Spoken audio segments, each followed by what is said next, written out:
Y'all know what it is.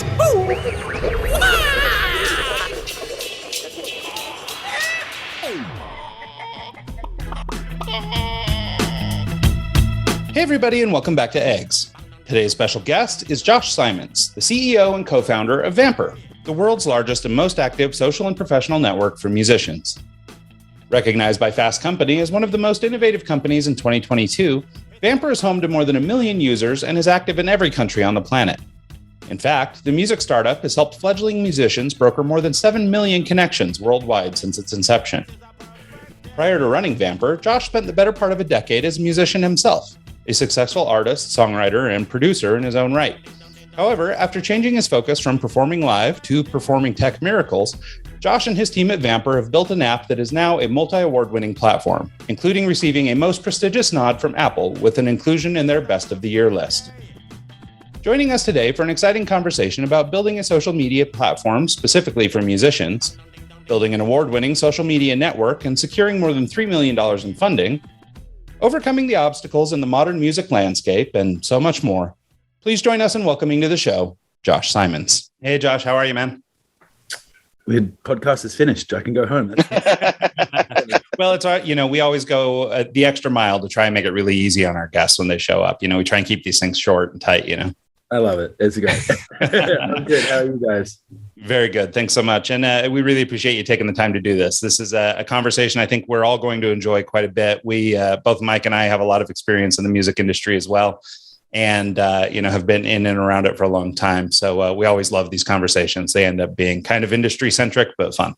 Cool. Yeah. So you got your start as a musician. Is that correct?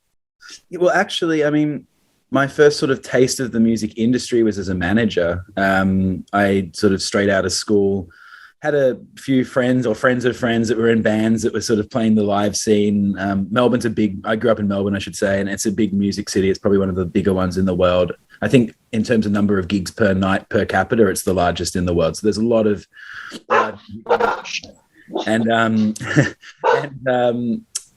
I, got introduced to some bands. I saw the commercial potential and just got excited about what we could do. None of the bands had any interest in being commercial. And so I decided to stop managing, and I was like, I'm just going to make that music myself. And so then I started a band called Buchanan, which was big in Australia and exactly nowhere else. But we had a very lucky start, I guess, in that, within 6 months of starting the thing, we were on the radio, and I think 6 months after that, we were playing festivals. And so it was very much like a baptism by fire into the music industry. And that artist project kept me going for about 5 years before I started thinking about Vampr and tech. Yeah, nice. No, it's such an interesting thing. Just given over the last 10 or 15 years, the amount of technology that's been infused into the music business, right? I think a lot of people who are musicians see themselves more as, artists or people like that. And tech maybe isn't the number one thing on their mind, but certainly in the last, so many years, maybe even as far back as like MySpace for musicians, technology has played a major role, and maybe I'd go back even further than that and say that technology and music have been forever linked. If you think about how music is consumed, whether it's the gramophone to vinyl, yep, to tape, to CD, etc. Technology is kind of the vehicle of consumption. And so the two have always been interlinked. It's just it's more prominent these days, I think, and especially artists have to play a more active role in embracing technology to promote their careers. But technology and music, as much as they might be interlinked, have a very strange relationship too, because technology has negatively affected the industry through its trough years. It's been piracy, for example. It took over a decade for the revenues to recover to where they were, and so it's a strange relationship between the two things. Yeah, you heard my dog bark. His name is Moog. Oh, yeah. After the synthesizer. So right there with the technological side of the music part. Yeah. So like Spotify, that's a great example of what technology has done to actually detriment the industry and kind of hurt it more than help it.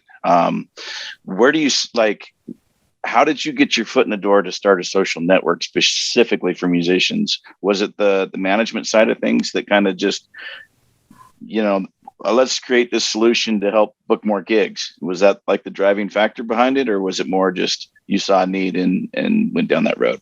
No, yeah. So I was, as I said, I had a good run in Australia, and then I tried to go back to my hometown of London and recreate the success there, and it just didn't happen. And the main reason it didn't happen was I didn't really have a team. I didn't have like a manager. I didn't have an agent. I didn't have a radio plugger, and I didn't even know where to find them, even if I could get them. And it sort of started me on this process of speaking to artists from, people who play stadiums right down to people who are just getting started and asking them what was the biggest pain point at the start of your career.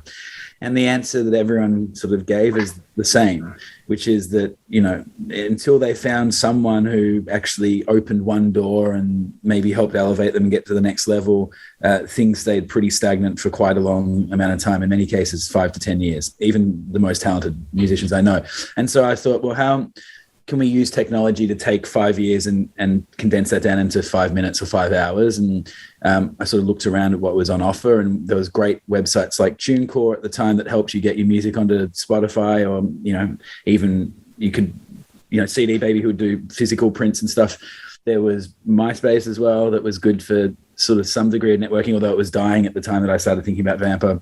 And there was some publishing tools and stuff as well, and sites that helped you build fan bases, but there wasn't any site or service that was specifically dedicated towards helping you build a professional network, which really is the business of connecting people with other people who can solve their problems. So it's kind of an unsexy problem. It's not as fun as Spotify, which is home to every song in the world. It's much more, banal than that in many respects. We're just trying to connect the future Johns and Pauls, but someone needed to do it. And I'd sort of had an idea about how I would do that. And here we are.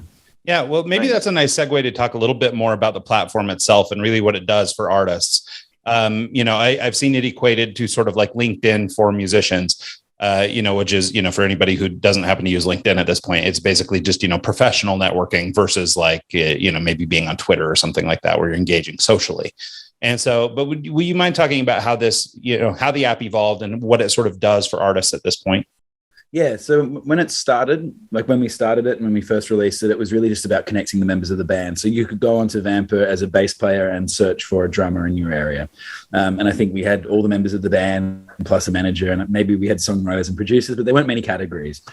Today, it's grown a lot, and there's about 27,000 categories on there from, you got mastering engineers, videographers, people who will finance your career, lawyers, music teachers. So it's pretty much anything you can conceive of in the music ecosystem or any job related to it. You'll probably be able to find someone on the app who can help you in that respect. And so like a LinkedIn or any meet platform where you're meeting people rather than chatting with friends, you search for something, you put in your search preferences, your filters, whatever, and you'll get a series of results back. And if you see someone who meets those needs, you can send them a connection request and a note. And, if they accept that, you can start a conversation. Nice. Yeah. I love that. Yeah, no, I think that's really cool. And I mean, I've seen, similar apps for other industries where people, are, I guess, niching down into their specific expertise and trying to give people the tools they need for that. Yeah. In fact, Mike has even thought of projects similar to that. Mike's more in the DJ realm, but his, same sort of idea, but there's a lot of needs that are specific to DJs versus, a professional networker on LinkedIn, for example. Yeah. Yeah. And that's, so when you looked at when I first started thinking about this, and of course I looked at LinkedIn and some of the other versions or similar sort of style applications out there that tried to solve this problem, LinkedIn wasn't useful because it's resume based, it's scroll based, it's click based, it's a lot of word information, but of course music is tribal, and the language of music isn't necessarily even English. But so we needed to create a platform that was instant, audio visual. It gave you the ability to audition people without having to necessarily reach out to them first. And so things like Craigslist, for example, because I remember we used Craigslist to find a drummer at one point in my band's history, and you don't get to audition them first. So you waste a lot of time actually having them come to your studio, play for an hour, work out, do I actually like this guy? Does he really fit my vibe? What if you can do that instantly? And so that's sort of where this all started, was like, let's make it bespoke for the needs of a creative. But, those needs do extend to other creative fields too. It's not strictly relegated to music. And so that does give us the ability to expand the network gradually over time. The other problem with some of the other apps out there that were trying to tackle this problem at the time is a lot of them are like map-based, which is ridiculous. Like a map-based solution is great if you've got 1,000 users, and most apps only start with, tens or hundreds of people, so it makes sense. But as soon as you get, like in Vampr's case, I think we've got nearly 1.5 million people now. Maps, you can't, you have to zoom in and it gets cluttered very quickly, and it's just not scalable, right? And so it was very obvious to me looking at the landscape that these companies trying to solve the problem hadn't given it the due thought and research that it required to really come up with a solution that could grow in the way that we want it to. Yeah. I remember, Guitar Center, you go there and you look on the bulletin board to find your bass player, your drummer. And so you really are solving a need for bands that, if they need a new drummer, they need a new bass player, they need this or that. It's nice that you have the ability to actually audition the person beforehand. Is it like more like they post a couple clips of a riff they're doing, or is it more like, hey, I need this, and then you have the ability to send a demo over? It can be both. It can be either. Typically, folks, like the profiles that perform best on Vampr and they get the most work and the most connection requests and the most love are people who take the time to upload, clips, videos, anything related to their profession. So obviously, like a graphic designer is not going to put up a video clip, but they might link their portfolio, or like you can embed your Instagram account, for example. But, a drummer, there's a lot of clips like on drummer profiles of people just holding down a groove for a minute. And like, that's the perfect audition piece because someone's going to immediately go, they fit the look. They like the same songs that I listen to because everyone has to display their favorite artists. And he or she can hold down a groove. And so that would be like the perfect audition. But, some people don't have complete profiles, but they might post a cute picture. So they might be hit up and someone says, I like your look. Have you got any music? And then they might exchange tracks that way. So it does happen in both ways. So I think I tried to look for a website for it, and it's actually a phone-based app, right? You have to have it on your phone. Well, we've actually just launched the start of the web version, but it's like it's a work in progress. We're a mobile-first company. It's a mobile-first platform. We're planning to transition away from that this year, but yes, it's easier to find it on the App Store. So I would have done it if I had started prepping a little sooner. So I apologize for that. But I'm actually curious about the process of why did you start with a phone-based solution over having a website first? Is there any reason you went that route versus, yeah.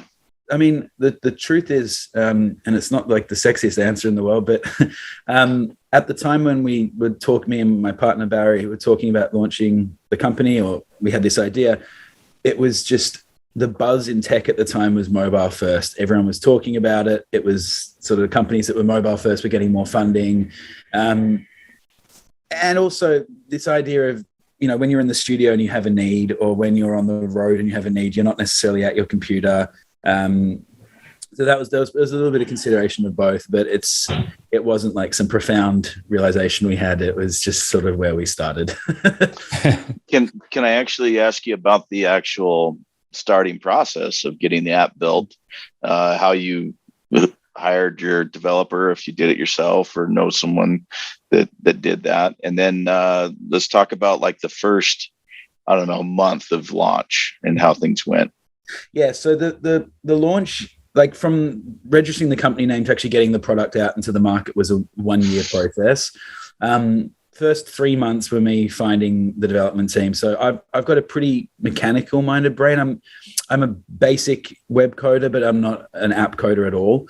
But I had enough of an idea of what the infrastructure we needed was for me to ask the right questions. And I always feel in life like getting any business off the ground is not so much knowing what to do, but knowing which questions to ask, and that leads you down a path. So I had sort of a step uncle or something, some semi-related family member that worked at a university and taught the data science kids everything they learn. And so I went to him and said, have you got any ex-students who might be right for the role? And he introduced me to quite a few people.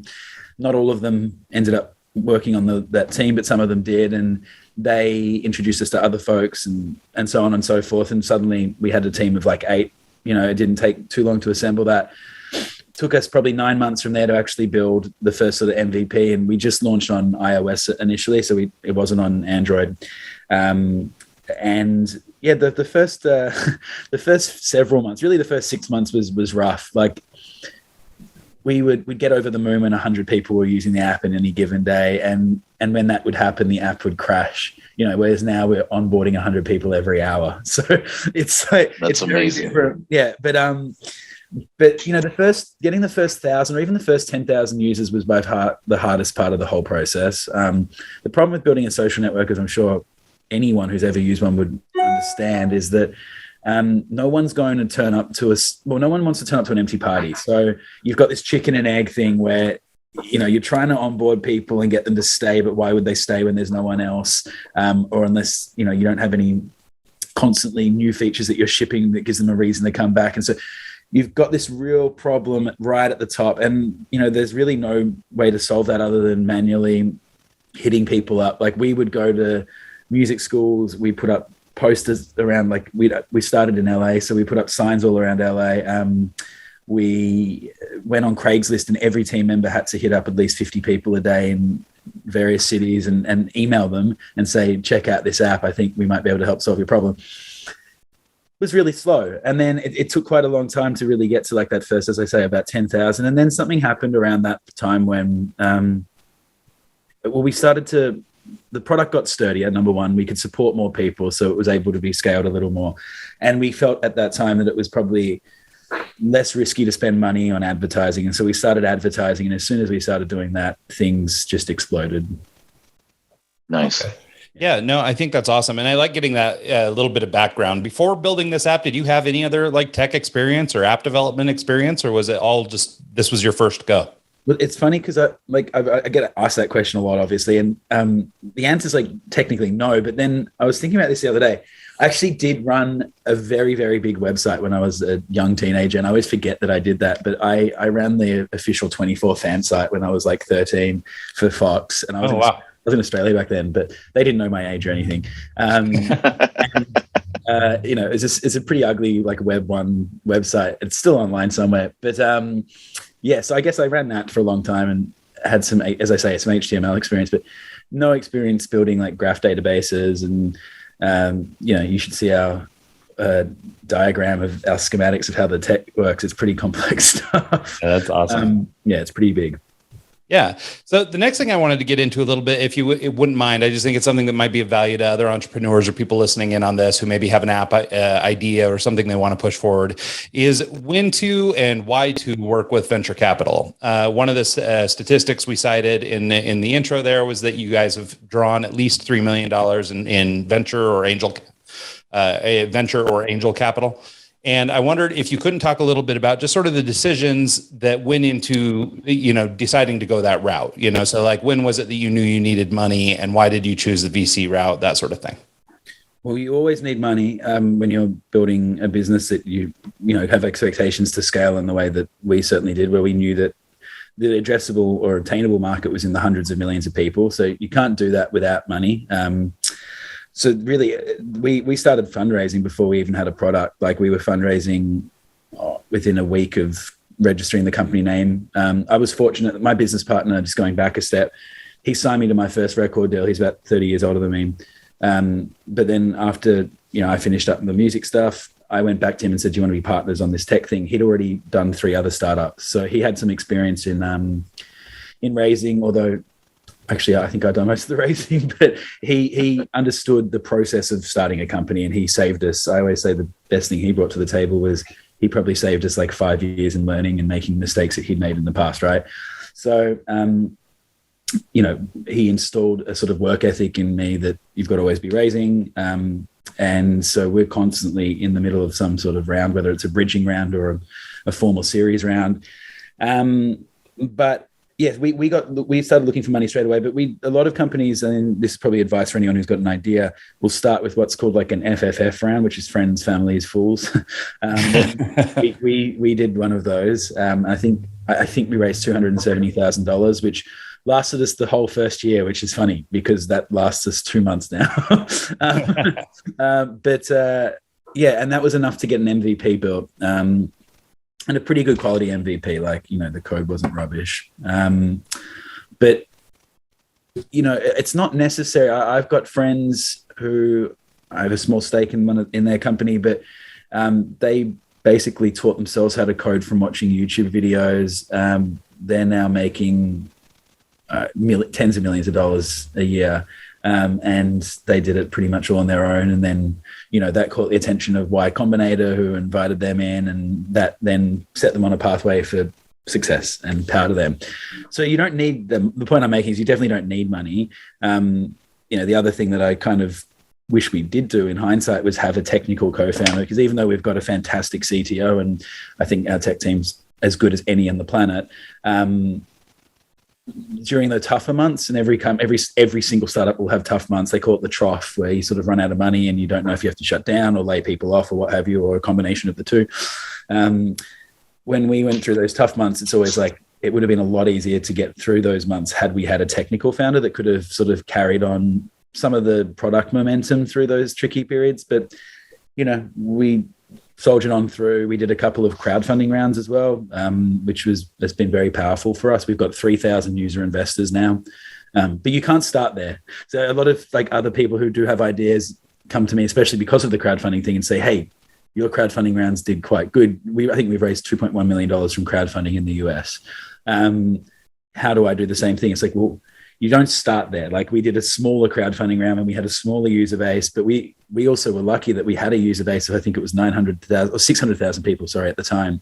And everything in tech is funnels, right? So if you've got a user base of 600,000 people, if you want to do a crowdfunding round, first you've got to get the 600,000 people. That's not cheap. Then you send the email blast and maybe only 60,000 people receive it, and then only 6,000 people open it, and then maybe only 600 people go to the page, and then of that 60 people invest. And so that's how a funnel works. And so it's not like raising money is expensive, basically, is what I'm saying, no matter which way you do it, whether you're doing it crowdfunding, whether you go to VCs who might give you less favorable terms.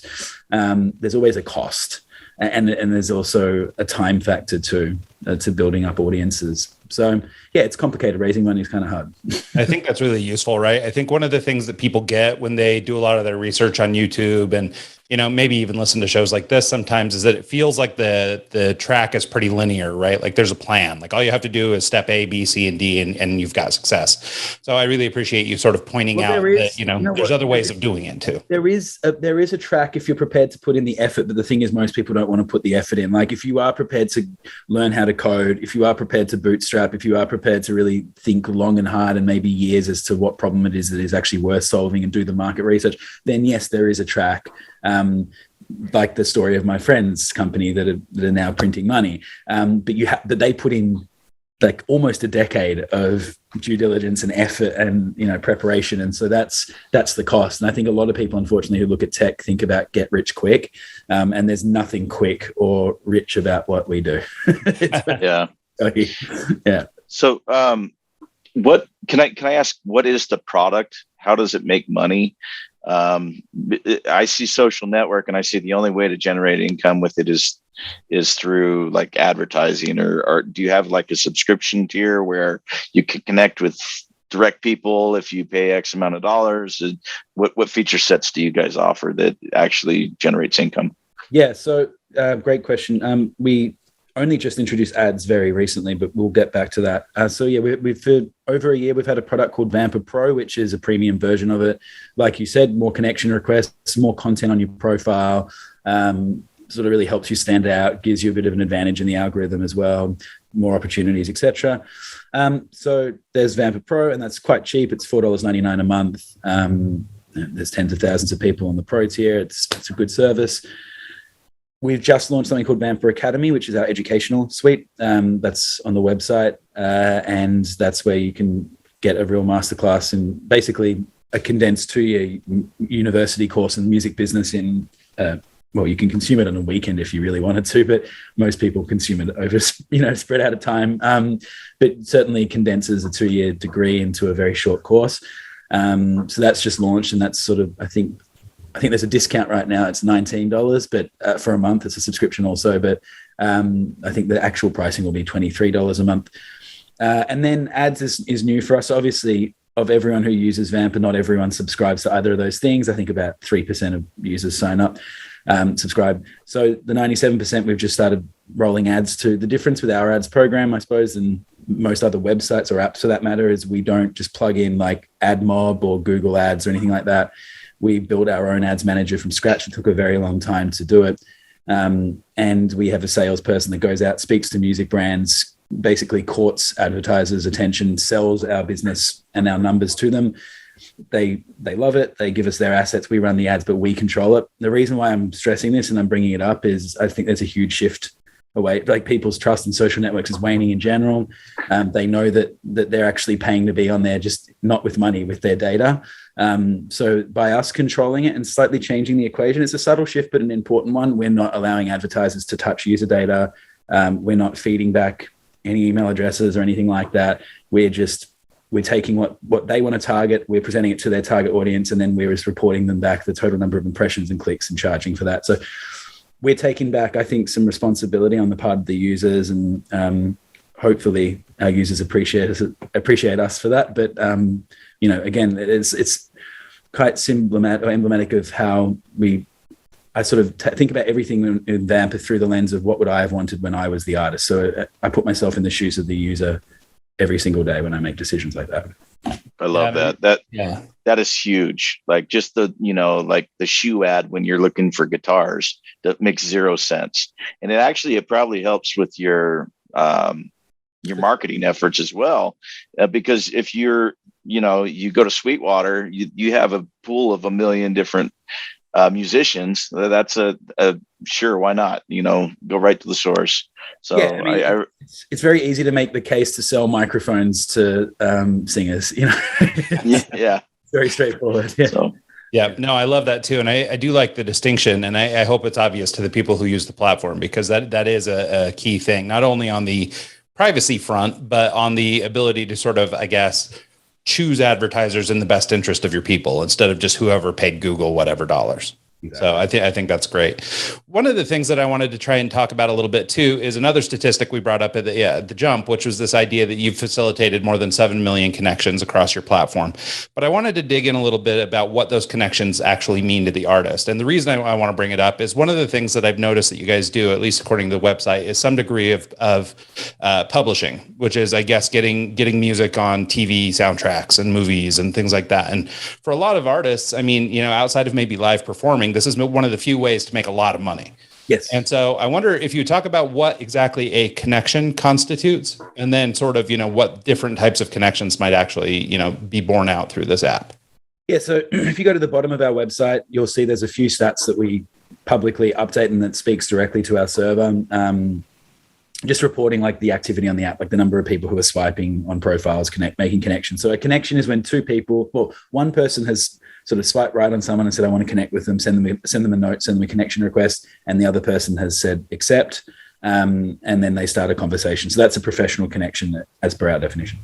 So that's what that number represents. And as I said at the top, that could be anything from agents speaking to bands, from guitarists speaking to drummers. It's just all and sundry that happens on our platform is counted in there.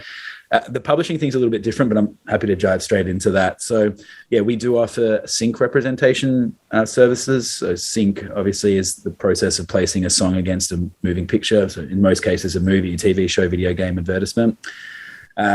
We launched something called Vampr Publishing about 18 months ago, which is a non-exclusive sync rep opt-in service where the onus is on Vampr to find a placement for your track.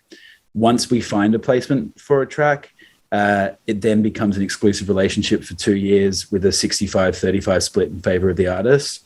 Unlike every other service out there that does similar things, and there's not many, like there's SongTrader and there's some sync licensing companies that do it, like boutique agencies, but there's not really too many online services that do this. The problem with the ones that do it is they usually ask for exclusivity and they usually ask for an upfront payment.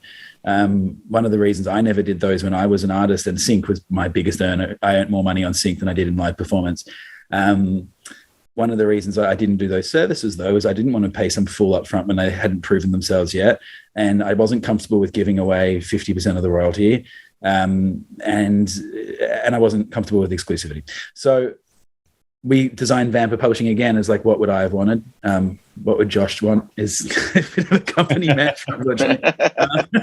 But I'm right about this because, again, I was the artist and I know where the income comes from, and I know how to scrape through on a living just barely as an artist, which is kind of like the perfect sweet spot to be the founder of a network like this, right? Because if I had been an artist that had made $100 million, I would be pretty useless at this company, I would imagine, because I'd be out of touch with the artist's needs. But I was an artist who was sort of just getting to the point where I could, earn an annual income from music. And that's kind of, that's the sweet spot in many respects, because we want more artists to get to that point, but we also know the struggle of getting to that point. And so, yeah, Vampr Publishing was sort of built through that mindset.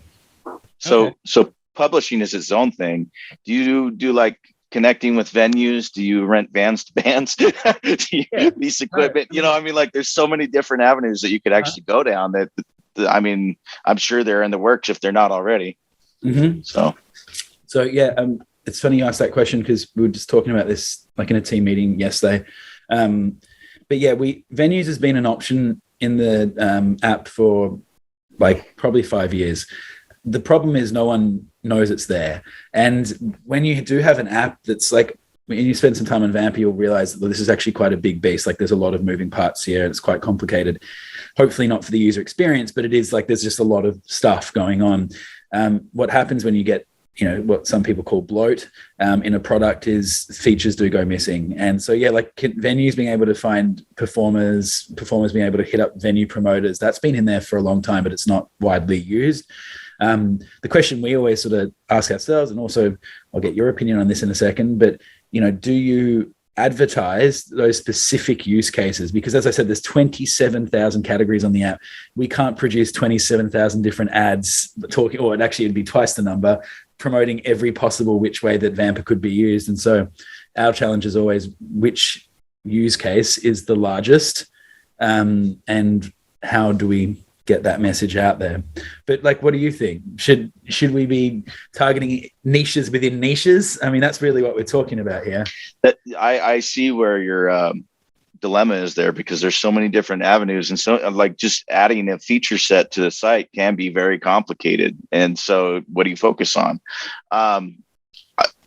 If it were me, I would hit up your actual base and do like questionnaires, like what do you guys want next? And I'm sure that's what you would do. But as someone in the industry, you knew what needed to be addressed first, and then you made those steps, and now it's kind of like, now what? Like I would see how it'd be difficult to have like a venue profile and allow booking to go back and forth between the artists. And then, like, I don't know, there's just so many, like the sky's the limit on the options you can offer. And I think you have an amazing product. Well, and I think my take on it, for what it's worth, is, maybe there's a separate, but, connected like Booker app or something that is the venue's ability to basically swipe on talent they want, or, or a promoter's opportunity to do that.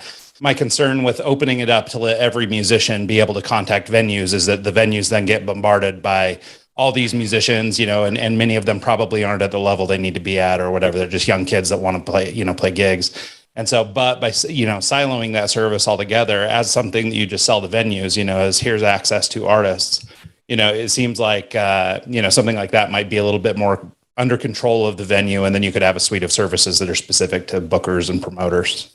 So one of the things that I often think about is like build the tool for a specific use case, but then kind of in some respects step outside of that use case and see how that tool might be useful for other people who are also in your community, and then make that version of it, because you're kind of giving the tool to the person and the people will decide how to use it. And I'll be much more specific than that now. We are launching a feature probably in 3 months called Marketplace. Marketplace is going to allow any two profile types on the app, whether it's a band, an individual, or a venue, to sell services, but in a secure way. And so that service might be mastering a song, but that service might also be playing a gig at your venue. And so it's up to the profile to create the service that they want to offer. And it's up to the person transacting with that profile to instigate purchase. We're doing it for a couple of reasons. I think it addresses some of what you guys have raised here. We're doing it because, number one, about 50% of people on Vampr talk transactional. So there'll be a dollar sign included in the conversation, which is alarming to us a little bit because we don't have any way to make sure that transaction happens safely. Number two, there have been cases of scammers on our platform. Surprise, surprise, a popular social media platform has bad actors. We do our best to stamp it out, but there's multiple ways to skin a cat, and legitimizing a process that's being exploited is one. And then number 3, it also opens a new revenue opportunity for the business too. So to take a small cut of a transaction. So yeah, we're bringing this marketplace thing to legitimize that process. It's already happening. People are just doing it on Venmo and PayPal. So why not actually offer that through the app itself? And that might actually make it more attractive for venue apps to start popping up more frequently and using it in that way. So yeah. Yeah, I think that payment processing is huge, right? I mean, not only is it, convenient for people, but it is another revenue stream. And, I think, in the spirit of all the other things that you're already doing, which are building this cohesive experience for, depending on your profile type, but, you've created this cohesive experience that's safe and inclusive and easy to use. If you didn't have to now jump out to a third party to make a payment, and you knew it was being processed, or maybe, like in a model or a model sort of like Upwork uses, which is they take money and they put it in escrow. That's what we're going to be doing. Yeah. So basically you get your guarantee from the venue. There's no, promoter walking out the back door before you finish your set or any of this kind of stuff going on. No, that's exactly what we're going to be doing, because what a lot of the scammers were doing are things like, write me a song and I'll send you some money, and no money ever came, and all that kind of, this is one specific example, but that would happen a lot. So yeah, the escrow thing's a very attractive solution, I think, functionally for our users as well. Yeah. Do you offer any merch solutions? Not currently. I did get approached by a couple of those sorts of companies in the last month. Does make sense, obviously, to have that as a part of your profile. It's on my whiteboard right behind me that I don't know. There's merch somewhere on there. Yeah, it is something that we've thought about. From a priority perspective, it's not very high right now. Not because it couldn't make a huge impact. It's just, we've got boring things to think about, like internal tools and algorithms maturing and transitioning from one type of chat infrastructure to another. And so when you start adding in all those boring things, suddenly you get to December on the roadmap and you go, fuck. Right. You got to work in the fun, new, exciting things like Marketplace with, internal tools. Yeah, I'm actually really excited to actually download the app and try and play around with the feature set that you have. The Marketplace sounds amazing. Just that escrow option, the ability, because there's been times that I've taken shady gigs where I'm like, am I actually going to get paid? And when you work with like promoters, for example, if they don't get the doors, are you going to get paid that night? And you don't want to get that conversation at the end of the night. You want to have it where, you're going to walk away with your money that was talked upon. So. Yeah, and also like think about like some other case, like sound guys who are the house guy that doesn't get paid or whatever. I can think of many times in my career I watched other people, not necessarily myself, but other people get screwed, and I think escrow does solve that a lot. But that's not out yet. But I think that's probably coming in July is the current estimate. So yeah, watch this space for that one. I still get screwed over on that kind of stuff to this day. I had a VC from China call me yesterday, wanted an hour of consultation, offered to pay me $400. I just didn't trust that I would get paid, so I hung up. Like, it still happens. Yeah. Yeah, I believe it. Anytime there's somebody looking for an opportunity, there's bound to be something like that. Yeah. So I wonder, one of the talking points we have here is this idea of other tools or powerful tools that independent artists should be using. We've spent a lot of time talking about your platform specifically. Obviously, we think it's the most powerful tool. But, there's probably a little bit of, gray area between when you're really ready to start having the conversations that you can have on Vampr and not. And maybe even, what you're doing third party outside of Vampr, things like that. So I wonder if you talk a little bit about just sort of the state of the music business and how an artist can best capitalize, using either modern technology or powerful tools, maybe things that people don't know about. So it's a great question. I think one of the things that, if you ever look through the review section on the App Store about our platform, you will see a lot of musicians with chips on their shoulder saying things like, my career hasn't gotten going yet and I've been on here for 3 months, or I didn't meet a celebrity, what's going on? And so we often come back to this idea of, and we try to educate on this, but it's tough. Education in music is tough. But we come back to this thing a lot called horizontal networking. And it's this idea of like a rising tide lifts all boats, right? So invest in the people around you. Stop trying to star fuck and go to the people above you, because when you invest in the people around you, inevitably someone in the group gets an opportunity or steps up at some point, and typically speaking, they'll bring their squad with them. That is a sort of a truism, or it's just something common to tribal industries like this. And so we encourage folks to really respect that and invest in that, because it's almost like a hack into guaranteeing that you'll have a career in the industry. Like, I've seen it. I worked at Good Music for a little bit, and it was shocking to me how many people at Good Music came from Chicago from the early days and was still in Kanye's crew. And, I've worked with, a couple of years ago, a guy called Tommy Brown, who's a very big producer, who's done all of Ariana Grande's records. And it was shocking to me how many people in his squad came from their hometown, and how him and Ariana knew each other when they were both non-celebrities. And so I always kind of use those examples as going, guys, they didn't get put in a room together by some, A&R person that you'll never get to meet. They invested in each other energy in the foundational early days, and then they all rose together, and now they've got sustainable careers in music. So we always come back to this idea, and to that end, how do we help that technologically as well?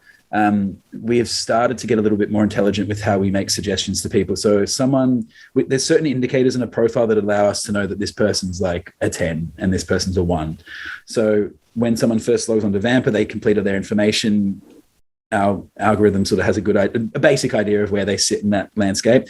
We try to show the 1s to the 1s and the 10s to the 10s. It just creates a better community. And then we also have to create ways for people to upgrade through that ladder too, right? And there's other things that allow us to work that out as well. And it all happens, there's not one person sitting behind a computer logging all this. It all happens automatically now. But that's us playing hopefully a helping part in that role too, because typically speaking, a 1, and I don't mean it in a really derogatory way, but I get a very early stage musician that doesn't have a well-tuned ear, doesn't really know what a professional master should be or should sound like. They also can't hear that someone else is a 1, so they're comfortable being presented that, if that makes sense. Whereas a 10 can spot a 1, so you can only show other 10s to 10s.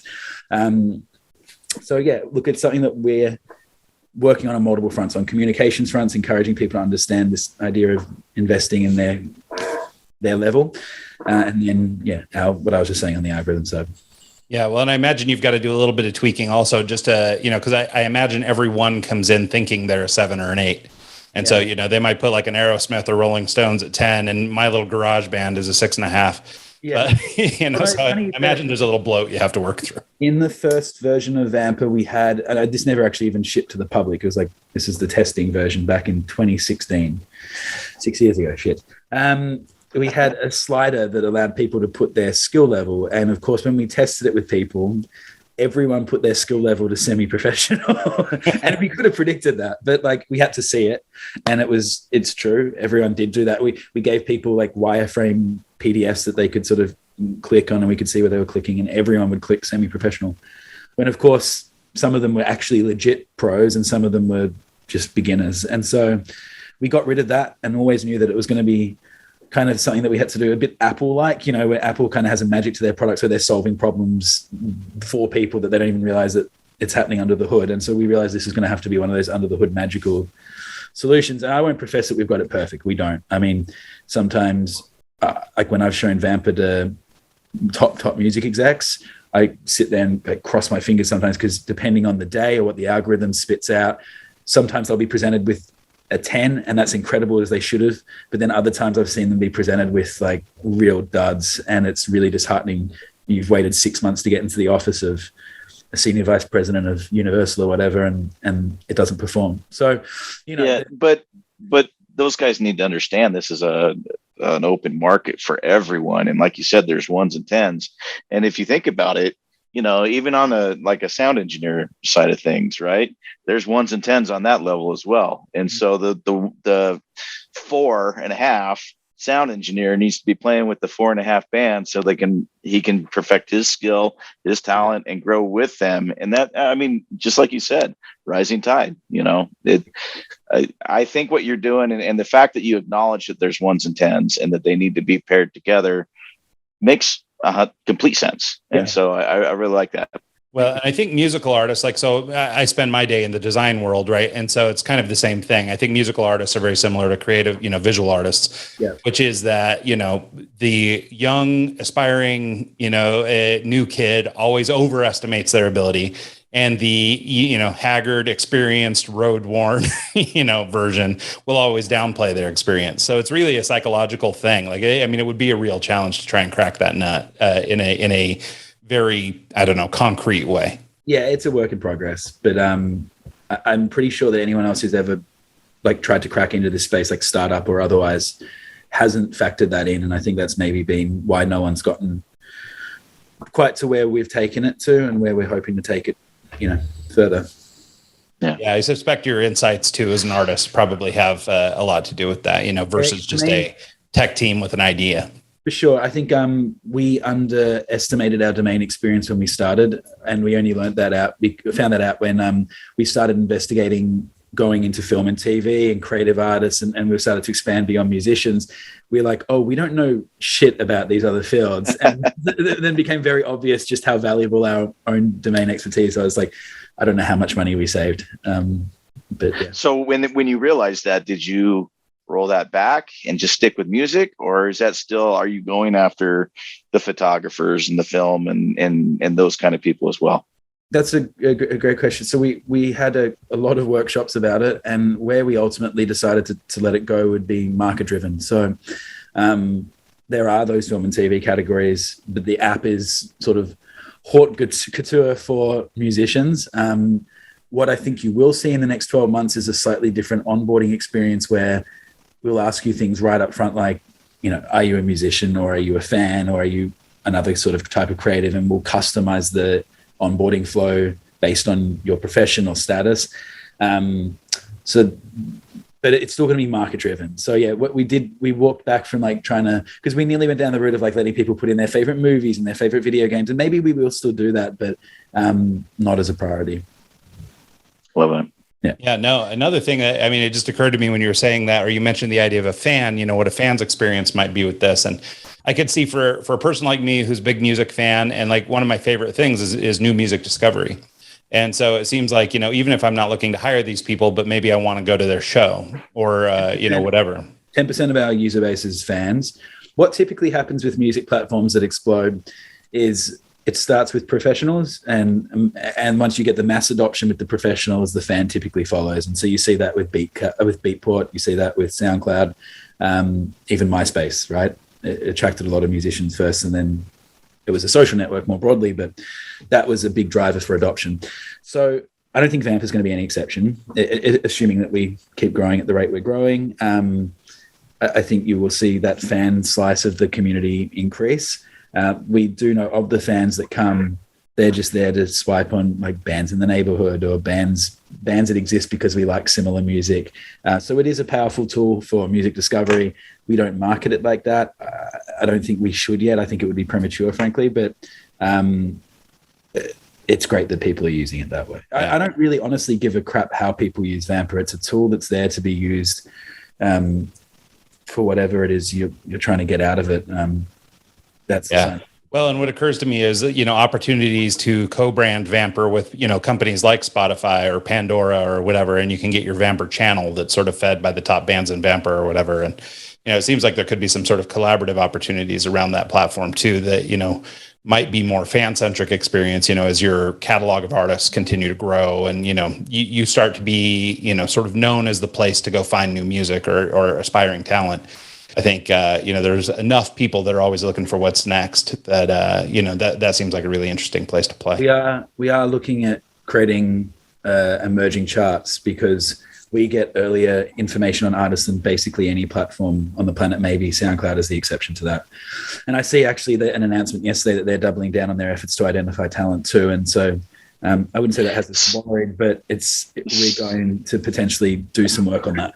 I have a lot to say about SoundCloud, and none of it's good lately. So, maybe take that one offline, but I agree. I don't have a lot of kind things to say about that business. I think that, and I'll happily put this part on record, but look, we have them embedded in our platform. We're one of their legacy developer partnerships, but they're so developer unfriendly in the same way that they've been so artist unfriendly, and greedy in many respects, and not quick to change business models when certain ones haven't worked. And so I don't like their team. I also know that the team's changed many times over the years, right? So part of the reason I think SoundCloud's a little bit slow and inefficient is because there's a bit of bloat at the company. They're in that weird position where they've probably raised a little bit too much money.